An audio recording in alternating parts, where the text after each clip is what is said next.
이스라엘의 첩보기관인 모사드는 2차 세계대전 당시에 유태인 인종 청소의 실행 책임자죠. 아돌프 아히히만이라고 하는 사람이 아르헨티나에 숨어 산다, 이 정보를 취득을 합니다. 모사드의 첩보원들이 급파됩니다. 아히만을 납치를 해요. 예루살렘 전범 재판에 세웁니다. 그 당시 재판을 관람하던 유태계 독일 철학자 한나 아렌트라고 하는 분이 충격을 받습니다. 악마인 줄 알았어요. 그런데 아니더라는 것입니다. 그냥 어디서나 볼 수 있는 평범해 보이는 이웃집 아저씨 같더라는 거지요. 심지어는 동네 사람들에게 이 사람 아주 친절했다, 보통 사람보다 더 친절했다. 재판 이후에 한나 아렌트는 예루살렘의 아이히만이라고 하는 명절을 내놓습니다. 이 책에 세계적인 논쟁거리가 된 개념이 하나 실립니다. 바로 악의 평범성, Banality of Evil, 악의 평범성이라고 하는 개념입니다. 악당만 악을 만드느냐? 그렇지 않다는 것입니다. 평소 늘 하던 평범한 일입니다. 그런데 정신을 차리지 않고 그 일을 계속 하다 보면 나중에 그것이 엄청난 악이 되어 있는 것을 발견을 할 수 있다는 것이죠. 우리도 종종 그런 경우를 보고는 합니다. 예를 들어서 힘이 있습니다, 권력이 있습니다. 그걸 휘두를 수 있는 자리에 또 앉았습니다. 그런데 인격과 성품이 이걸 받쳐주지를 못하는 겁니다. 신앙이 받쳐주지를 못하는 겁니다. 그럴 때 특별하게 악을 가지고 행동을 하는 건 아닙니다. 하지만 주변 사람들이 많이 상처를 받습니다. 파괴를 당합니다. 피해를 봅니다. 나중에는 메아리처럼 그것이 자기에게도 그대로 돌아오는 것을 경험을 하는 것입니다. 그렇기에 작건 크건 간에 힘과 권력과 권세를 가진 사람은 늘 조심해야만 합니다. 참 위험한 거죠. 자칫하면 이 악의 평범성, 그 또 다른 예가 바로 내가 될 수도 있는 것입니다. 문제는 이 힘이나 권세라고 하는 것은 마치 톨킨의 소설 이 반지의 제왕에 나오는 절대 반지와 같습니다. 누구나 욕망하는 것입니다. 누구나 획득하기를 원합니다. 누구나 내 손에 붙잡기를 원하는 거지요. 오늘 우리는 그것을 예수님의 제자들을 통해서 극명하게 확인을 할 수가 있습니다. 지금 예수님은 십자가를 위하여 예루살렘으로 올라가고 계십니다. 그러니 그 한순간 한순간이 너무나 뜻깊은 순간이고 또 무거운 시간이라 말할 수가 있죠. 그런데 이제 제자들 사이에서 영 엉뚱하고 기가 막히는 그런 일이 벌어집니다. 그것은 야고보와 요한으로부터 촉발되었습니다. 35절에서 37절 말씀을 우리 같이 한번 읽어보도록 하겠습니다. 시작. 세베대의 아들 야고보와 요한이 주께 나와 여짜오되 선생님이여 무엇이든지 우리가 구하는 바를 우리에게 하여 주시기를 원하옵나이다. 이르시되 너희에게 무엇을 하여 주기를 원하느냐 여짜오되 주의 영광 중에서 우리를 하나는 주의 우편에 하나는 좌편에 앉게 하여 주옵소서. 아멘. 야고보와 요한이 예수님께 영광의 날이 오면 자기들을 좌우 즉 권력 서열 2위와 3위에 세워달라는 겁니다. 그러니까 왜 이 일이 엉뚱하고 기가 막힌 일이냐 하면 오늘 본문에 지금 35절부터 시작되지 않았습니까? 그러나 이 본문 바로 앞에 단락을 보면 예수님께서 자신이 예루살렘에서 종교 지도자들과 이방인들의 손에 순환을 당하고 죽임을 당한다. 그리고 사흘 만에 살아난다. 이 말씀을 하신 바가 있습니다. 그러니 예루살렘으로 올라간다는 것은 그야말로 도살장에 끌려가는 어린 양과 같은 그러한 상황인 것이죠. 그런데도 두 제자는 이 말귀를 못 알아들은 것입니다. 예수님의 말씀을 그저 은유적인 표현으로 그렇게 그들은 이해한 것이 분명합니다. 즉 순환과 십자가는 그저 권력의 획득 과정에서 겪어야 할 당연한 투쟁으로 그들은 해석을 한 거죠. 또 죽었다가 사흘 만에 다시 살아난다는 것은 이 정치 생명이 끊어졌다가 다시 회복되는 것으로 그렇게 알아들은 것입니다. 그런데 야고보와 요한은 누굽니까? 예수님의 사촌들입니다. 이들의 엄마가 마리아와 친자매인 것입니다. 게다가 변화산에 올라갈 때도 그렇고 겟세마네 동산에서 예수님 땀방울이 핏방울이 되기까지 기도할 때도 그렇고 늘 중요한 순간순간마다 예수님은 이 야고보와 요한 그리고 또 한 사람 베드로 이 3인방을 핵심 멤버와 같이 그렇게 데리고 다니셨던 거지요. 그러니 자기들은 이 두 사람 예수님이 권력을 획득하고 로마군을 쫓아내고 다윗의 영광스러운 나라를 회복을 할 때에 우리를 예수님 좌우에 한 자리씩 2위, 3위의 권력의 서열에 우리를 세워주세요. 그렇게 요구를 했던 겁니다. 예수님의 대답 무엇입니까? 38절에서 40절 말씀 보십시오. 예수께서 이르시되 너희는 너희가 구하는 것을 알지 못하는도다. 내가 마시는 잔을 너희가 마실 수 있으며 내가 받는 세례를 너희가 받을 수 있느냐? 그들이 말하되 할 수 있나이다. 예수께서 이르시되 너희는 내가 마시는 잔을 마시며 내가 받는 세례를 받으려니와 내 좌우편에 앉는 것은 내가 줄 것이 아니라 누구를 위하여 준비되었든지 그들이 얻을 것이니라. 아멘. 자, 예수님은 이 야고보와 요한이 상황을 전혀 제대로 이해하지 못한다는 것을 잘 알고 계시는 겁니다. 이 두 사람은 예수님 마시는 그 잔, 우리도 마실 수 있습니다. 무슨 뜻인지도 모르고 대답한 그대로 이 두 사람 나중에 보면요, 예수님의 고난에 자기들도 동참하지 않습니까? 사도 중에 가장 최초로 야고보는 순교를 당하죠. 헤로도 왕에게 목베임을 당합니다. 요한 사도는 밤모섬에 유배를 당하지 않습니까? 그렇지만 예수님의 좌우편에 앉게 되는 것은 하나님께서 허락하시는 자가 얻는 영광이라는 것. 그런 인간적인 욕심은 너희들 아예 갖지를 말아라, 그렇게 말씀을 하고 계시는 것입니다. 자, 이쯤 되면 깨끗이 상황이 종료가 되어야 하지 않겠습니까? 그러나 문제는 뭐냐 하면 나머지 10명의 제자가 이제는 문제였다는 것이죠. 41절 말씀, 10 제자가 듣고 야고보와 요한에 대하여 화를 내거늘. 이거 왜 화를 냈습니까? 자기들도 사실은 똑같은 욕망을 가지고 있었던 거지요. 근데 마치 입이 떨어지지 않는 것과 같은 상황이었는데 지금 두 사람이 치고 나온 겁니다. 그러니 이 뿔따구가 확 돋았던 거지요. 그래서 분노했던 겁니다.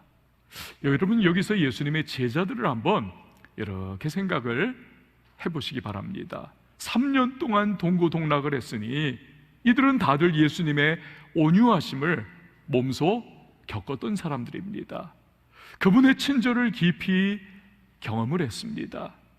예수님은 누구냐? 한 번도 인기를 등에 업고 그 인기를 또는 사람들을 이용하시는 그러한 예수님이 아니라는 것을 그들은 잘 알고 있습니다. 그러나 제자들의 마음속은 타락한 본성과 그들의 욕망과 욕심, 정제되지 않은 그들의 이 끓어오르는 인간적인 소욕, 이게 막 날것처럼 펄떡펄떡거리고 있는 겁니다. 파란 렌즈를 끼고 세상을 보면 모두가 파랗게 보이는 것과 같이 그들에게 예수님의 능력과 이 사람들의 열광적인 반응은 그야말로 입신양명할 수 있는 절호의 기회로 여겨졌던 겁니다. 3년을 예수님과 지내왔던 이 시점에도, 그래서 십자가를 위해 예루살렘으로 나아가는 길에서 제자들은 서로 그냥 옥신각신 미워하고 분노하고 어처구니 없는 다툼을 예수님 앞에서 얼마나 철딱선이 없습니까? 그렇게 벌이고 있다는 것이지요. 예수님께서는 제자들의 관점을 바꿔줘야 되겠다, 결단을 내리십니다. 먼저 제자들에게 세상 권력과 힘이라고 하는 것이 어떤 성격을 갖고 있는 건지 정확하게 알려주고자 하십니다. 자, 42절 말씀 우리 같이 읽어보도록 하겠습니다. 42절 시작. 예수께서 불러다가 이르시되 이방인의 집권자들이 그들을 임의로 주관하고 고관들이 그들에게 권세를 부리는 줄을 너희가 알거니와. 여러분, 사람들이 그렇게도요 권세를 얻으려고 하고 힘을 가지려고 하는 이유가 무엇입니까? 다른 사람을 임의로 주관하고 또 권세를 부리려는 거죠. 예수님 말씀 그대로인 겁니다. 자기가 하고 싶은 대로 하고 싶은 거고 누리고 싶은 대로 누리는 것이 목적인 거죠. 제자들은 이것을 수없이 봐왔습니다. 그 대표적인 게 뭡니까? 분봉왕 헤롯으로부터 그것을 계속 봐왔습니다.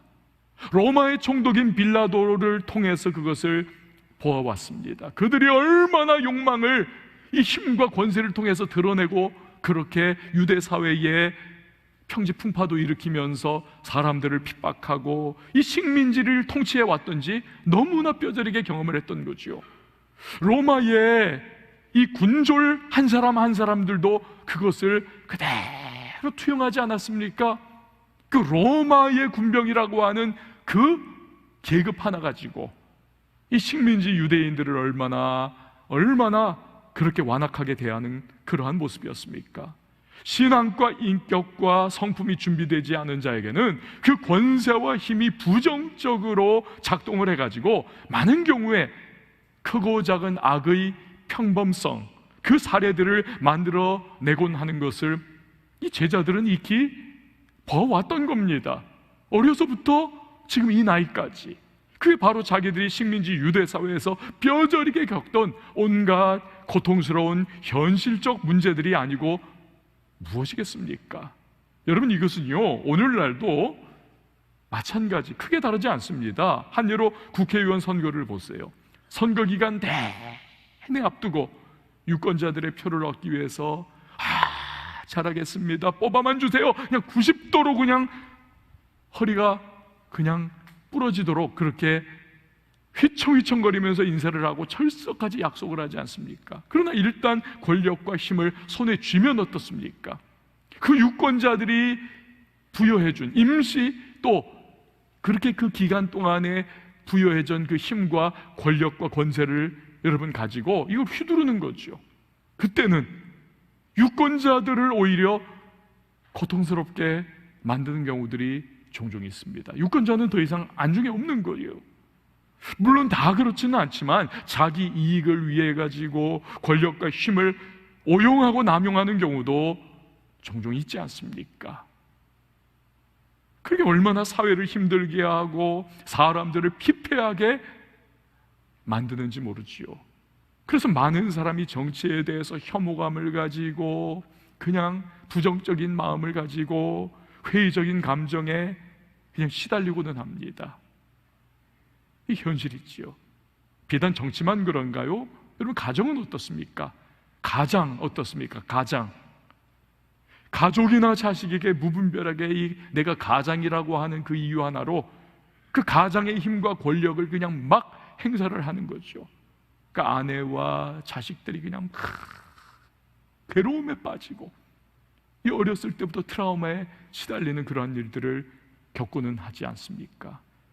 회사는 어떻습니까? 갑질을 하는 그 회사의 소유주 때문에 회사 전체가 그냥 들썩들썩하고 매스컴에 도배가 되고 평판이 뚝뚝 떨어지고 직원들은 괴로워하는 일이 막 생기지 않습니까? 가끔 보면요, 자기의 재정 형편과 수입에 걸맞지 않는 그러한 비싼 차나 명품 옷이나 막 가방 같은 거, 여기에 그냥 돈을 막 쏟아붓는 그런 분들이 있습니다. 왜 그렇습니까? 물론 순수하게 자기 만족에 빠져서 그런 경우들도 있지만 대개의 경우는 어떻습니까? 이유가 그게 일종의 사실은 권력과 힘으로 작용한다는 것을 익히 알고 있는 것입니다. 그런 차, 그런 명품 옷, 그런 명품 가방 막 그런 것을 여러분 타고 들고 다니고 입고 다니면 사람들이 무시하지 않는다는 것을 아는 거죠. 그 대하는 태도가 달라진다는 것을 체감하는 것입니다. 그 나의 우월감을 과시하고 드러낼 수 있다는 거죠. 물론 그런 분들이 다 잘못됐다는 건 아니에요. 일부가 그렇다는 거죠. 여러분, 세상은 온통 힘과 권세를 이런 목적과 논리로 사용하는 것으로 꽉 차 있습니다. 그 결과가 무엇입니까? 약육강식의 정글과 같이 되어버리죠. 유전무죄, 무전유죄가 되는 일이 종종 생깁니다. 힘 있는 사람, 가진 사람이 힘없는 사람, 못 가진 사람을 억압하고 자기의 뜻대로 몰고 가는 그런 일들이 여기저기서 일어나고 있습니다. 그러다 보니 결국에는요, 모두가 불행해지는 겁니다. 왜냐하면 결국 누구나 자기보다 가진 더 사람, 자기보다 더 강한 사람, 자기보다 더 힘센 사람, 이게 다 있거든요.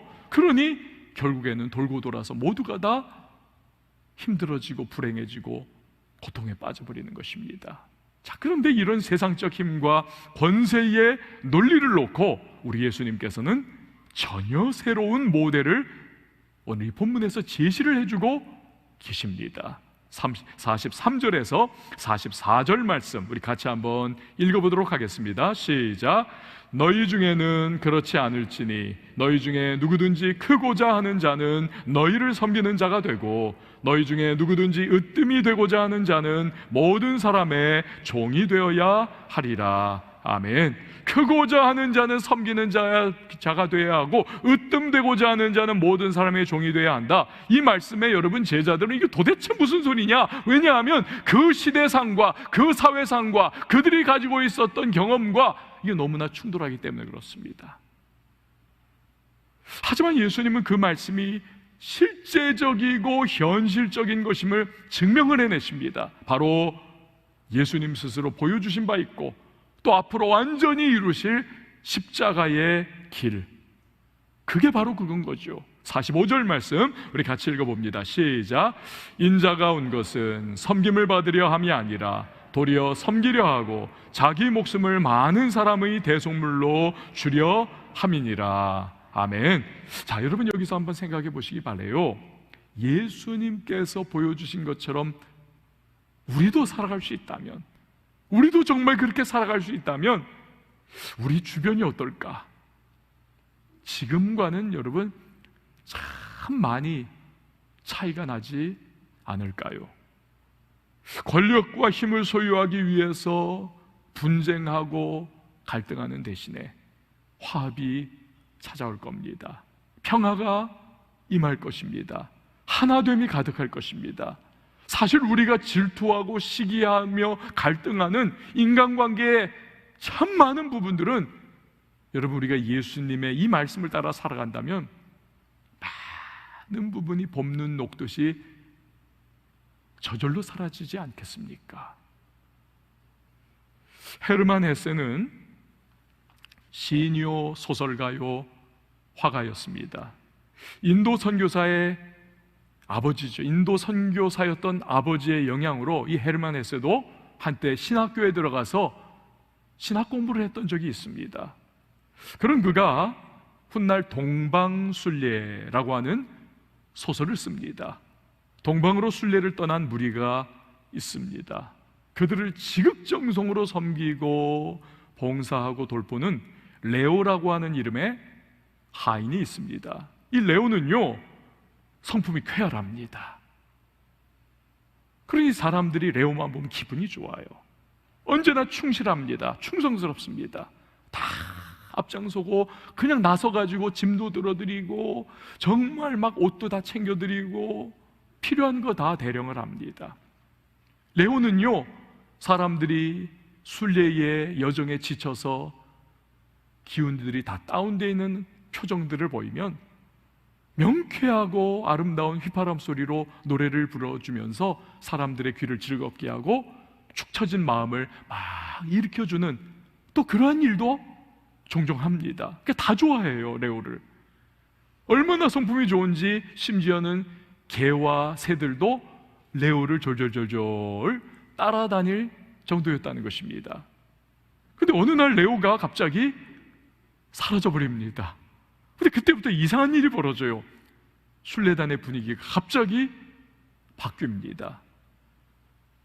기압골이 확 떨어지면서 날씨가 확 돌변하는 것과 같이 뭔가 이 순례단의 분위기가 힘이 쭉 빠져버리고 방향성과 목표마저도 상실한 것과 같은 그러한 상황이 돼버립니다. 사람들이 어수선해집니다. 되는 게 하나도 없습니다. 그제서야 이 사람들이 깨달아요. 아, 레오가 있었기 때문에 우리 순례단이 지금까지 유지가 될 수 있었던 거구나. 그러고 보니 레오야말로 하인이었지만 진정 우리의 리더였구나. 근데 여러분, 더 놀라운 것은 훗날 이 주인공이요, 레오를 만납니다. 그런데 레오가 누구였는가? 바로 이 동방 순례단이 소속되어 있던 그 단체의 최고의, 알고 보니 리더였더라는 것입니다. 그럼에도 불구하고 하인의 모습으로 그가 그들에게 찾아와서 지극정성으로 섬기고 격려를 해주고 휘파람으로 그들의 마음을 시원케 해줬고 그 모든 굳은 일들을 다 했더라는 것입니다. 이 헤르만 헤세의 동방순례를 읽고 아주 깊은 감명을 받은 로버트 그린리프라고 하는 분이 계십니다. 로버트 그린리프. 그 당시까지의 이 리더십은요, 뭐가 리더십이냐? 사람들이 생각했느냐 하면 힘이 있어야 된다. 팍팍 끌고 가야 한다. 카리스마 넘치게 방향을 그냥 팍팍 제시를 하고, 그리고 그냥 하여튼 탁월하게 끌고 가야 한다. 능력이 있어야 한다. 그런데 이 로버트 그린리프가 이 헤세의 책을 통해 가지고 전혀 새로운 리더십의 이론을 만들어냅니다. 이게 리더십 이론을 이전과 이후로 완전히 뒤바꿔 놓습니다. 바로 섬기는 리더십, servant 리더십 이론입니다. 그린리프는 헤세에게 영향을 받았고 헤세는 예수님으로부터 영향을 받은 거죠. 오늘 본문의 내용인 것입니다. 그렇게 섬기는 리더십은 사실은 그 오리진, 그 기원이 바로 예수님인 것입니다. 빌립보서 2장 5절에서 8절 말씀은 이 예수님의 섬김이 어디까지 나아갔는지를 우리에게 잘 보여주고 있습니다. 우리 같이 한번 읽어보실까요? 빌립보서 2장 5절에서 8절입니다. 시작. 너희 안에 이 마음을 품으라. 곧 그리스도 예수의 마음이니 그는 근본 하나님의 본체시나 하나님과 동등됨을 취할 것으로 여기지 아니하시고 오히려 자기를 비워 종의 형체를 가지사 사람들과 같이 되셨고 사람의 모양으로 나타나사 자기를 낮추시고 죽기까지 복종하셨으니 곧 십자가에 죽으심이라. 아멘. 여러분, 예수님처럼 섬김의 리더십, 이 섬김의 마음을 가진 사람들이 리더의 역할을 할 수 있다면 그 가정은, 그 집단은, 그 사회와 국가는 얼마나 따뜻하고 얼마나 살만한 곳이 될까요?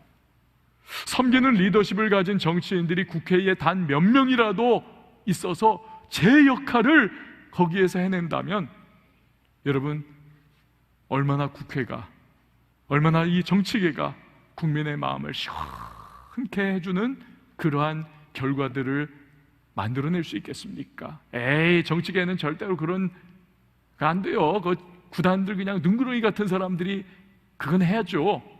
여러분, 그렇게 생각하십니까? 그렇지 않습니다. 노예제 폐지를 위해서 평생을 헌신했던 윌리엄 윌버포스라든지 링컨이 보여준 그 대표적인 모습이 여러분, 섬김의 리더십, 서번트 리더십, 예수님이 말씀하신 섬기는 자로서의 리더의 모습이 아니고 무엇이겠습니까? 만약에 회사에서 섬김의 리더십을 가진 분이 몇 명이라도 있다면 어떤 일이 일어날까요? 서로에 대한 그 증오와 환멸과 그 갈등 때문에 그냥 사표를 그냥 여기다 끼고 다니고 이걸 확 집어 던지고 그 상사 얼굴에다가 그냥 확 던지면서 이따오 회사 나 안 다닌다, 그냥 호기롭게 그냥 한번 내뱉어주고 싶은 마음 굴뚝 같은 그런 사람이라 할지라도 그 섬기는 리더십을 가지고 있는 그 몇몇 상사, 주변 동료, 그런 사람들 때문에 정말 때려치고 싶지만 내가 이분 때문에 내가 견딘다. 여러분, 이런 일이 일어나지 않겠습니까? 저는 지난주에요, 신방보고서를 읽다가 너무 감명을 받은 그런 일이 있어가지고 여러분에게 오늘 이 자리에서 소개를 드리고자 합니다. 우리 교회 중학교 3학년짜리 여학생의 이야기입니다. 중학교 3학년짜리 담당 교육자분이 보니까 얘가요, 평소 머리가 이렇게 아주 그냥 치렁치렁한 그런 아이였다는 겁니다. 근데 갑자기 몇 주 전에 나타났는데 얘가 뭐 하여튼 계속 주일마다 현장 예배에 나가지고 예배를 드린 거예요. 근데 갑자기 그 다음 주에 머리가 싹둑 잘린 채 그냥 짧은 머리로 나타났다는 거예요. 야, 너 어떻게 된 거야, 머리? 이 머리를 이 여자애가 지난 3년 동안을 너무너무 고이고이 길렀던 머리입니다. 여기까지 딱 내려오는, 얼마나 탐스럽고 풍성한, 그 나이 또래는 머리카락 잘 빠지지도 않잖아요. 아주 풍성한 머리. 그런데 얘가요, 어디서 들은 겁니다. 소아암에 걸린 꼬마 아이들이 항암 치료를 받느라고 고통받다 보니까 이 머리가 다 빠지는 거죠. 머리가. 근데 머리카락을 기부를 해주면 그것을 가발로 만들어가지고 이 아이들에게 그렇게 선물을 줄 수 있다는 겁니다. 이게 그 소식을 접한 거예요. 그 자기가 3년 동안을 무려 애지중지하면서 그렇게 길렀던 머리카락을 잘라가지고 그것을 소아암 환자 돕는 그 단체로 이걸 보냈던 것입니다. 여러분, 감동 아닙니까? 우리 아이들요, 여러분, 문제 많은 아이들도 많습니다만 진짜 이렇게 기가 막히게 대견한 아이들도 있는 거예요. 근데 또 우리 교회에 또 그런 아이가 있는 것입니다. 얼마나 여러분, 정말 하나님께서 저는 이 아이를 너무너무 축복을 주실 줄 저는 믿습니다. 얘가요, 친구도 전도해가지고 계속 지금도 이 현장 예배에 함께 예배를 나오고 있다는 것입니다. 여러분, 생각해 보세요. 이 아이에게 있어서 3년 동안 기른 머리, 그 탐스럽고 풍성한 머리카락은 사실은요, 가만히 생각해 보면 그 나이에 가질 수 있는 어쩌면 힘이요, 권력이라고 말한다면 여러분, 그거 과장일까요? 꼭 과장인 건 아닌 것 같아요. 그 나이 때 외모가 얼마나 중요합니까? 근데 그 귀한 머리카락을 내 미모와 자랑을 위해서 아름다운 갈색 머리, 이게 아니라 그걸 잘라가지고 소아암 환자의 가발 만들게 해주겠다고, 그걸 선물 주겠다고 그걸 보낸 거예요. 여러분, 얼마나 귀한 섬김의 예입니까? 정말 자랑스럽습니다. 아이가 지금 우리랑 같이 있진 않으니까, 듣진 못하니까 그러나 어떻습니까? 여러분, 한번 우리 좀 박수하면 어떨까요? 이 아이 정말 훌륭하죠.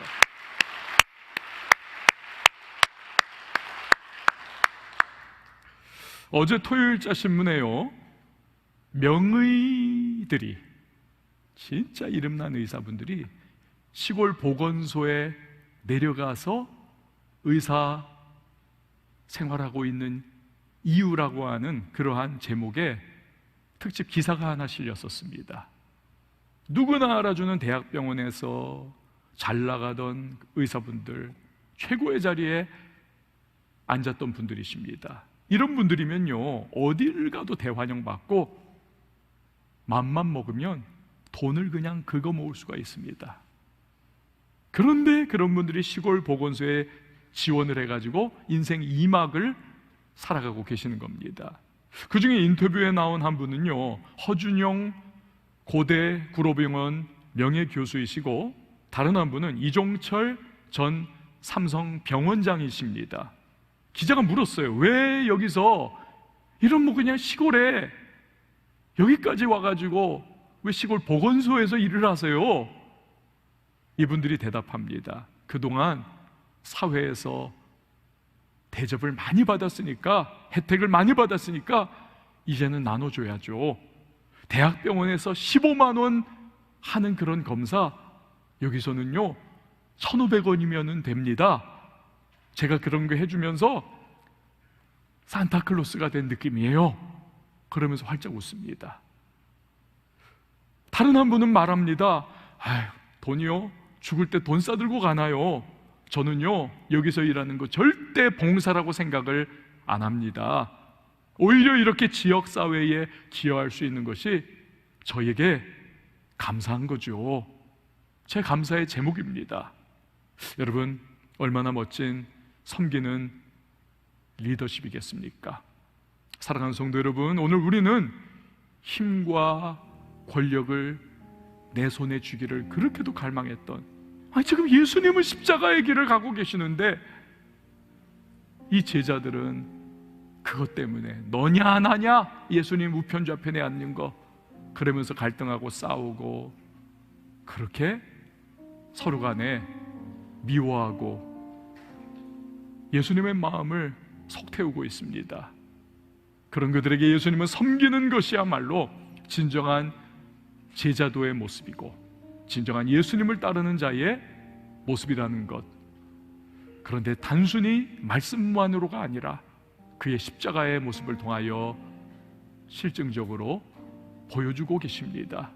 그렇다면 이제 우리 각자의 삶에 두 가지의 질문이 필요하지 않을까요? 나는 왜 힘과 권세를, 또 건강과 부를 얻고자 하는가? 그 목적은 과연 무엇인가? 또 하나는 나는 내 가정과 일터와 삶의 자리에서 과연 섬기는 사람으로 살아가고 있는가? 예수님처럼. 여러분, 오늘 우리가 함께 찬양할 텐데요, 예수님만 생각하면 업도님도 생깁니다. 예수님의 걸어가신 그 모습을 우리가 생각해 보면 너무 부족해요. 하지만 주님, 예수님처럼 우리도 좀 살기를 원합니다. 도와주세요. 힘주세요. 은혜 좀 주세요. 제 완악하고 강팍하고 세상의 욕심과 세상 돌아가는 논리에 푹 쩔어 살아가는 예수님, 저 좀 제 마음 좀 만져주세요. 변화시켜 주세요. 그래서 정말 내가 믿는 그 예수님, 나를 구원하신 예수님, 내가 사랑하는 예수님, 그 예수님처럼 나도 좀 한 걸음 한 걸음 좀 따라갈 수 있도록 도와주세요. 오늘 우리 그 마음으로 이 찬양 부르시고요, 잠깐 기도하는 시간을 가졌으면 좋겠습니다. 예수는 내 힘이요, 예수는 내 힘이요, 나의 기쁨, 내 참 소망, 그 이름의 생명이 내 삶의 이유라. 예수는 내 힘이요, 예수는 내 힘이요, 나의 기쁨,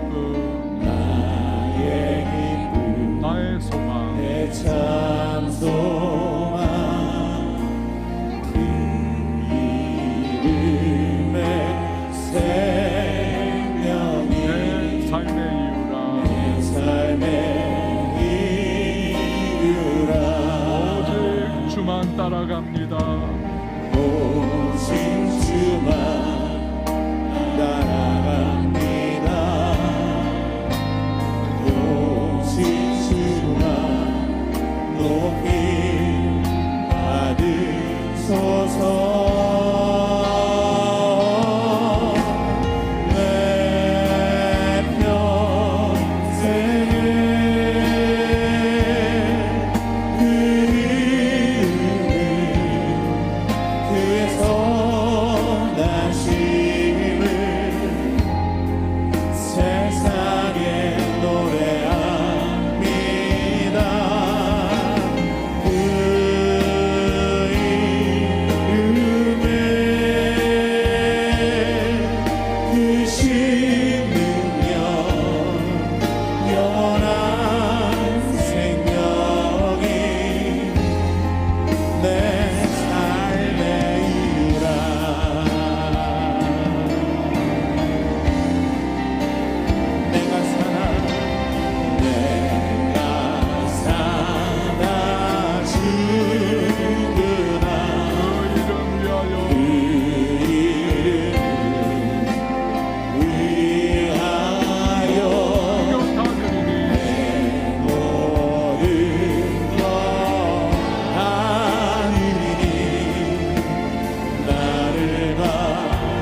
주만 따라갑니다.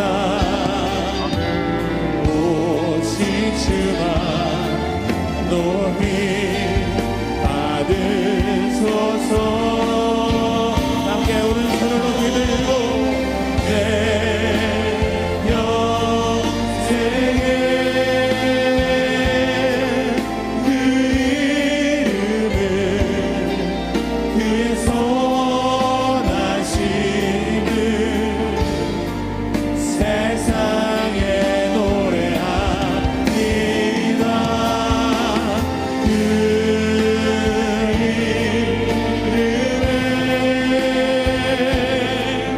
그 신능력 영원한 생명이 평생에 내 삶의 이유라. 내 평생에 그 이름을 그의 선하심을 세상에 노래합니다. 그 이름에 그 신능력 영원한 생명이 내 삶의 이유라. 내 삶의 이유라. 내 삶의 이유라. 여러분, 이 시간에 우리 잠깐 함께 묵상하며 기도하는 시간을 갖도록 하겠습니다. 나는 왜 힘과 권세를, 또한 부와 명예를 내 삶에 가지고자 하는가? 그 목적은 과연 무엇인가? 나는 내 가정과 일터와 삶의 자리에서 과연 예수님처럼 섬기는 자로 살아가고 있는가? 이 두 개의 질문에 대한 나의 대답, 우리의 대답은 과연 무엇입니까? 오늘 예수님께서 우리를 향해 묻고 계시는 말씀입니다.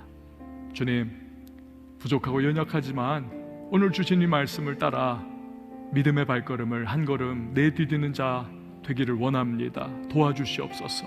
욕망과 욕심과 또 우글우글한 그러한 내 안에 이 힘과 권세를 향한 갈증, 갈망, 하나님 오늘 이 말씀을 기준 삼고 십자가의 길을 섬김으로 나가셨던 예수님, 진정한 섬기는 리더십을 가지신 예수 그리스도의 제자로서 하나님, 나도 그렇게 내 삶의 현장 속에서 믿음의 발걸음 떼어 한 걸음 한 걸음 그렇게 따라갈 수 있도록 도와달라고 오늘 말씀을 기억하시면서 이 시간 잠깐 동안 함께 기도하는 시간 갖도록 하겠습니다. 함께 기도합니다.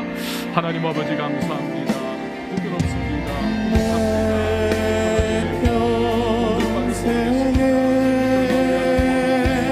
우리에게 하나님 그 이름을 주님의 말씀을 그의 선하심을 세상에 노래합니다. 그 이름에 그 신능력 영원한 생명이 내 삶의 이유라. 내 평생에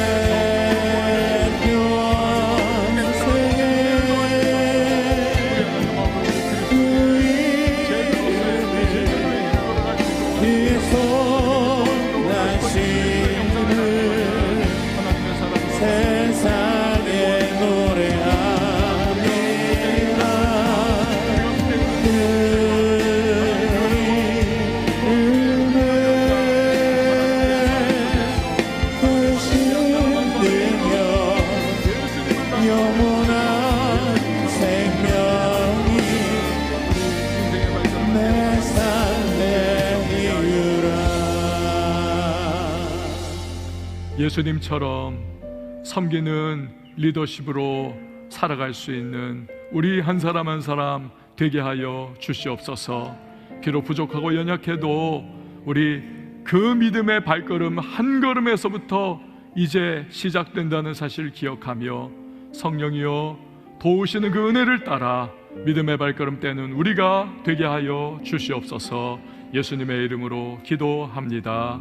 아멘.